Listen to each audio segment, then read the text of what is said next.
Maimonides, the Rambam. Moses Maimonides, this is in parentheses, Moses Ben Maimon, known in rabbinical literature as Rambam, from the acronym Rabbi Moses Ben Maimon, from 1135 to 1204. A rabbinic authority, codifier, philosopher, and royal physician. The most illustrious figure in Judaism in the post-talmudic era, regarded by many of the greatest Jewish philosopher of the Middle Ages, and one of the greatest of all time. He was successful in bringing four cultures, Greco-Roman, Arab, Jewish, and Western, together in one person, and in doing so remains one of the most influential religious philosophers of the intellectual world. His teaching influences other faiths as well as Jews. However, it is his commentary on Jewish texts that mark him out as one of the most influential and important Jews in history.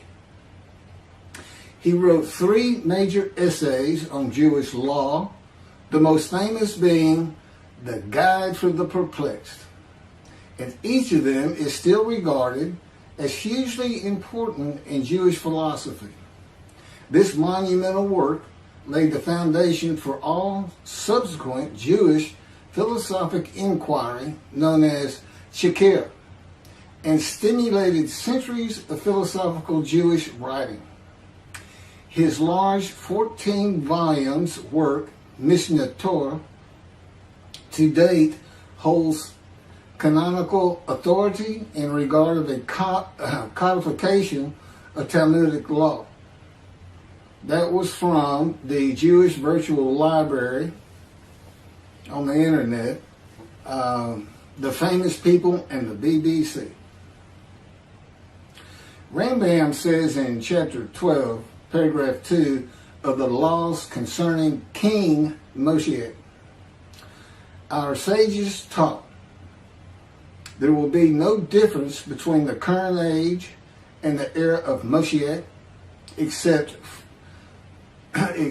our emancipation from subjugation to the Gentile kingdoms. The simple meaning of the words of the prophets appears to imply that the war of Gog and Magog will take place at the beginning of the Messianic age.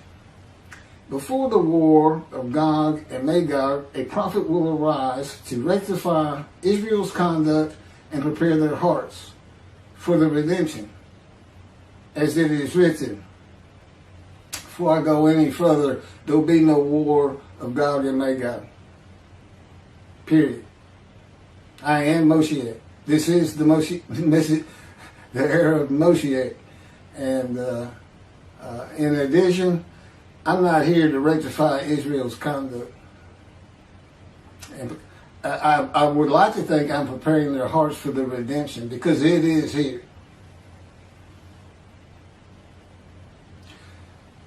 This is from Malachi chapter 3, verse 23.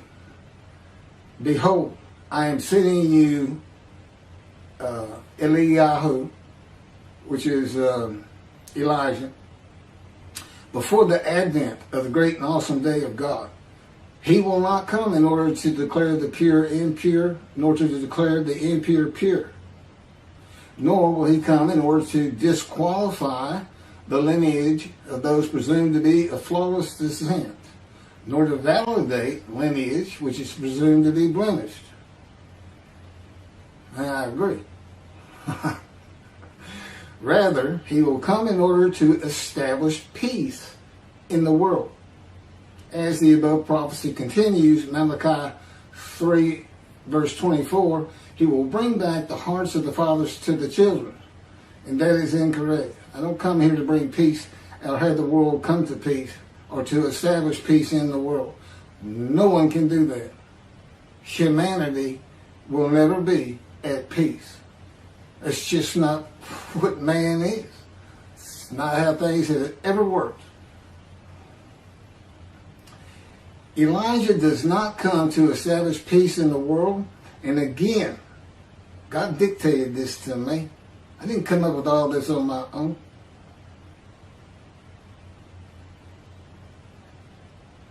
From the book Isaiah 53, In the Day of the Lord.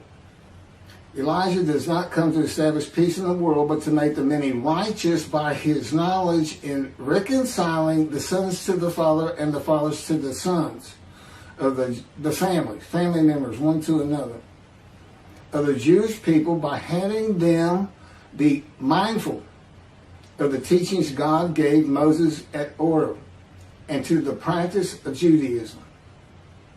Okay, be mindful. That's an amendment to the first, the covenant between God and the Israelites given by Moses. It's just an amendment because they had to have strict compliance with 100% of the Israelites agreeing to it, that they would all abide by it. Today he's saying be mindful, and he's also saying it doesn't have to be 100% of the people, those who heed and revere and esteem his name. And he knows it's not going to be all of the Jews, notwithstanding the fact he has forgiven their sins and remembers their iniquities no more. And to be a messenger of the new covenant with sin forgiveness. That's why it's new. There's an amendment to it, and in addition to it is sin forgiveness. That's the only difference. I will be your God and you will be my people.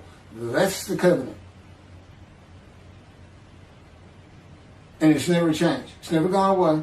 It's new only in the sense that there's been an amendment to it, and in addition to it, and it's a ratification and confirmation of the covenant at Mount Sinai, or Rambam and the sages say in chapter 12, paragraph 3 of the laws concerning King Moshiach, God makes it real clear. He calls Moshiach, my servant David, a shepherd. He's a teacher. There's been no rabbinic kingdom dynasty that Rambam thinks is coming. And that's all you have. Now there is a slight reference to king and prince throughout the covenant of friendship. That just means leader in this context. He's a ruler amongst the people, not a ruler over the people. This is just Rambam's rendition of what a rabbinic kingdom would be, but it's not in the Hebrew Bible. During the era of the King Moshiach, once his kingdom has been established and all of Israel has gathered around him, the entire nation's line of descent will be established on the basis of his words, through the prophetic spirit which will rest upon him.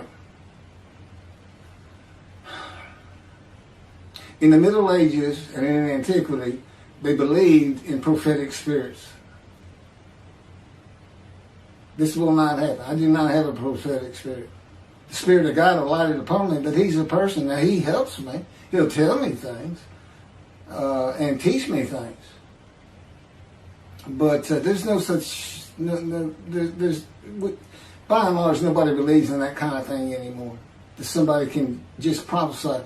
God prophesied. He has absolute knowledge of humanity from Adam on to the ends of the earth. Okay, now he can tell a man, write this down, or go tell the people this. But this just comes from him by knowledge. No man gets a spirit upon him and all of a sudden he can prophesy.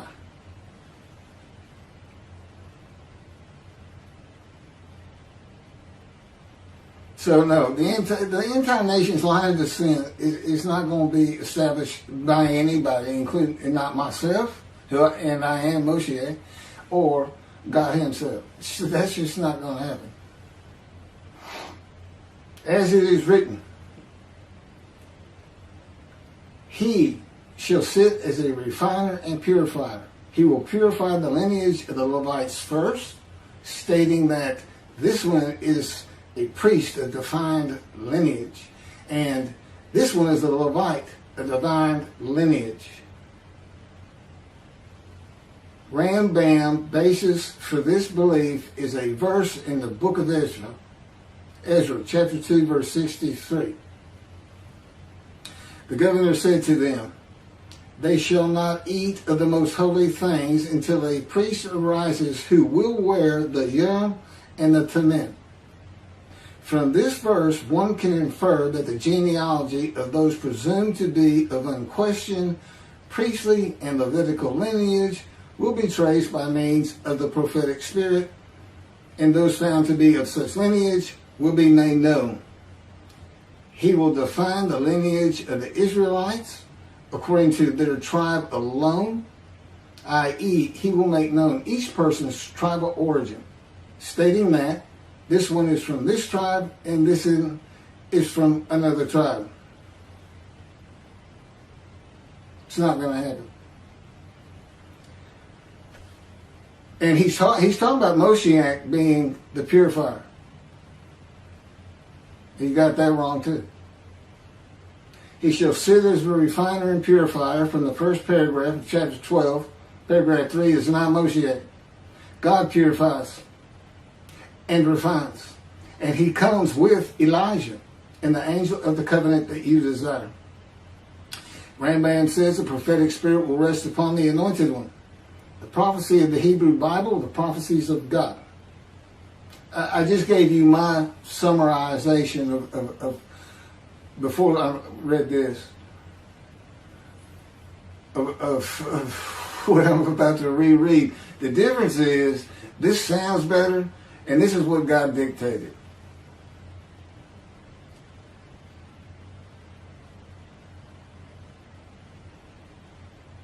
The prophecy of the Hebrew Bible, the prophecies of God. David does not have a prophetic spirit. While prophetic spirits were a common belief in the ancient age and Middle Ages, that is not true for the age of reasoning and information.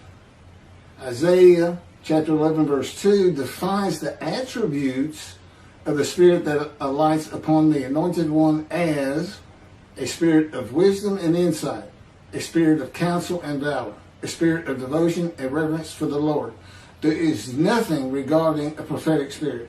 And even that, it's just what the Spirit of God lit upon me, and he has all these attributes, and they teach me, and they tell me as I speak to people how to do and how to be. But a spirit didn't just alight upon me in and of itself. And within God's spirit is God himself, his very presence, his mind. You know, it's a hard concept because Judaism's never taught it, but it's in Ezekiel. I don't recall the chapter and verse, but God told Ezekiel, get up upon your feet. Ezekiel says, at that very moment, a spirit entered into me, and I could hear God's words. Couldn't hear God's words until the spirit entered into him. Why? They had to be inside you. They had to be inside you. It's speaking to your mind. God doesn't have a mouth, a tongue. He can, within me, he can make me sense, perceive that this is where his presence is. And that is where the words are coming from. As though to my ear, even though it doesn't really seem like my ear, but it does seem like it's coming from over here, or over here, wherever he wants to do it. The Spirit enters into you, and God is in his Spirit. And this is Malachi chapter 3, verse 2 through 5. But who can endure the day of his coming? And who can hold out when he appears? for he is like a smelter's fire and like fuller's lye. He shall act like a smelter and purger of silver, and he shall purify the descendants of Levi and refine them like gold and silver, so they shall present offerings in righteousness. Then the offerings of Judah and Jerusalem shall be pleasing to the Lord, as in the days of yore, and in the years of old. But first I will step forward to contend against you, and I will act as a relentless accuser against those who have no fear of me. This is God, and not David or Elijah. It's God. And what does he say? I will act as a relentless accuser. He says when Moshiach is here, his servant David is here, he says, I'm going to have a reckoning and dismiss the shepherds of the flock, the rabbis. I'm going to have a reckoning and I dismiss them, primarily for teaching this Messianic era. Secondly, for ignoring his prophet. That would be me, shunned, despised, and held of no account. That's how they've been treating me for years now. God's been with me 13 years to prepare me for this, and that's how they treated me.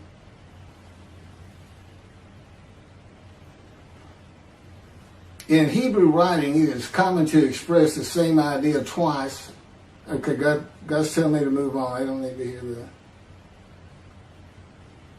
It just had to do with smelting and this and that. In Malachi 1 and 2, the priesthood has been defiled. They offered polluted offerings. They have turned from God, refused to listen to him, and they profane God's covenant. They disregard God's ways.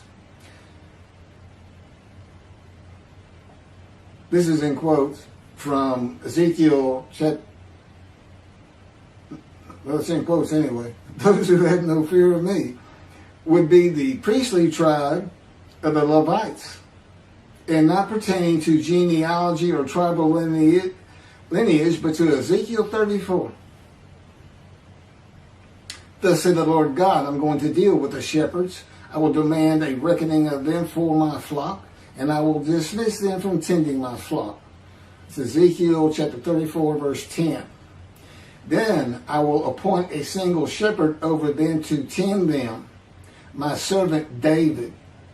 Again, that's Moshiach. He shall tend them. He shall be a shepherd to them. Not a king. I, the Lord, will be their God. My servant David shall be a ruler among them. I, the Lord, have spoken, and I will grant them a covenant of friendship. Malachi chapter 3, verse 3 says that he shall purify the descendants of Levi and refine them like gold or silver, so that they shall present offerings in righteousness.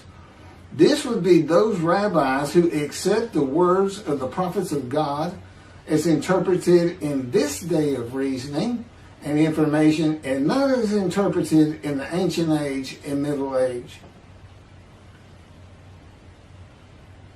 If you want to be purified, if you want to get out from under the dismissal, you're going to have to learn everything God dictated to me in Isaiah 53 in the day of the Lord, and the second book, the life of God's righteous servant of Isaiah 53, which is my life.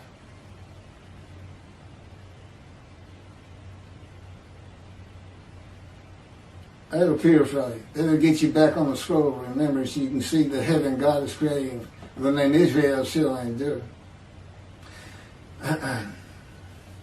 The era of redemption, restoration, and exaltation versus the day of the Lord, as found in the book. Rambam and the sages interpreted it as a prophecy that Moshiach, with a prophetic spirit, will determine the lineage of the priests and Levites from a verse in the book of Ezra. I've covered this. Anyway, the governor said to them, they shall not eat of the most holy things until a priest arrives who will wear the Urim and Thummim. This has nothing to do with genealogy of Levites today or purification and refining, or a prophetic spirit on Moshiach. This is not a prophecy of a high priest arising. And it is not Moshiach, but an answer to those that could not prove they were Levites when the verse is put into its proper context. This is Ezra chapter 2, verses 61 through 63. Of the sons of the priests, the sons of Habiah, the sons of Hakuz, the sons of Barzillai, who had married a daughter of Barzillai and had taken his name.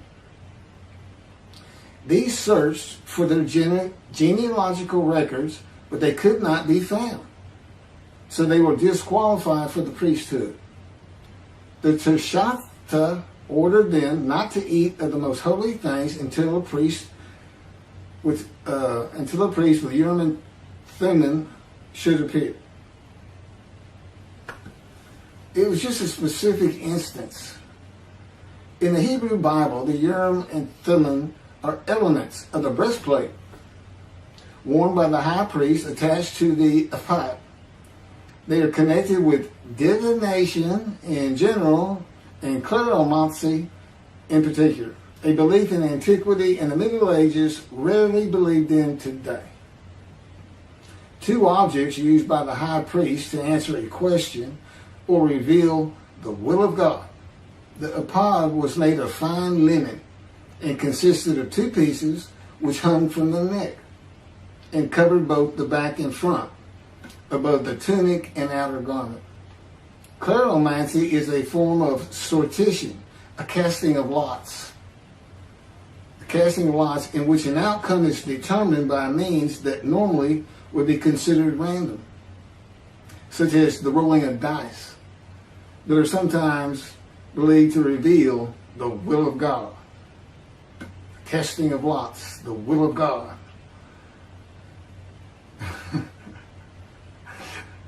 This is not believed in today.